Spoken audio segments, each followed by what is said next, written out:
Sudden jawline breakouts, skin that starts to sting out of nowhere, a crawling feeling under your skin that makes you think you're losing your mind. If you're over 40 and any of that sounds familiar, you're not imagining it, and it's not your skincare's fault. So what is it then? If you Google it, you'll get stress, wrong skin products, or just aging.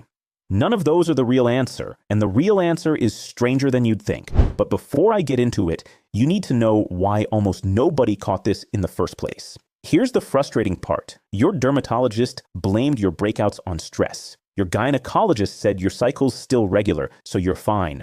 Both of them missed it, because this doesn't usually show up on a hormone test first. It shows up somewhere else entirely.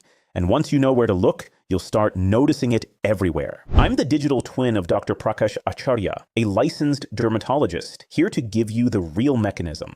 And today, I am going to talk about 5 specific skin signs, which could be signaling that the menopause is near.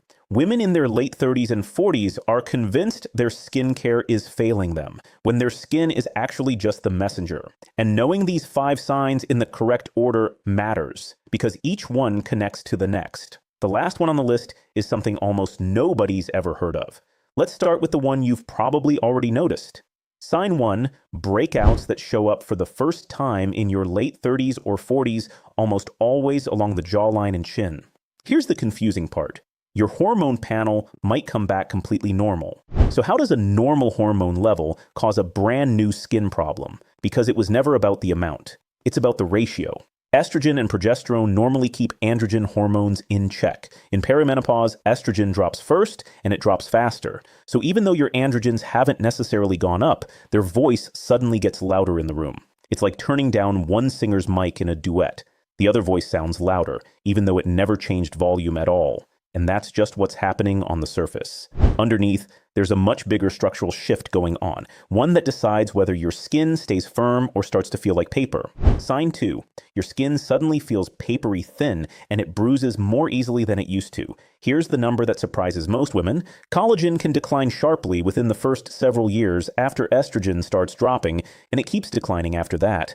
But why would one hormone control something as basic as your skin structure? Because estrogen isn't a bystander. It's the hormone that tells your skin cells to keep manufacturing collagen in the first place. Take it away, and that instruction just stops going out. It's less that your skin is aging faster, and more that the foreman running the construction site walked off the job. And once that structural support starts to go, your skin loses something else too, its ability to defend itself. Which brings us to a symptom almost every woman blames on a new product, when the product was never the problem. Sign 3. Skin that used to tolerate anything is suddenly reacting to everything. Your usual moisturizer stings. You're flushing more. Maybe there's redness that looks a lot like rosacea. You've probably switched products 3 or 4 times trying to fix it. But 2 things are happening underneath that have nothing to do with what's in the bottle. Your barrier is getting thinner and leakier as estrogen drops, so irritants that used to bounce right off now get in. And separately, hot flashes are flooding your face with blood vessel dilation multiple times a day, which over time can turn temporary redness into permanent redness. So if your barrier is compromised and your blood vessels are reacting like that, what else is happening underneath that you can't see yet? There's one more thing, and this one isn't about protection at all. It's about pigment. Sign 4. Pigmentation that shows up for the first time or gets dramatically worse, usually across the cheeks or upper lip. Most women assume it's sun damage. Hormonal fluctuation is a direct trigger for melanocytes, the pigment-producing cells in your skin, to go into overdrive.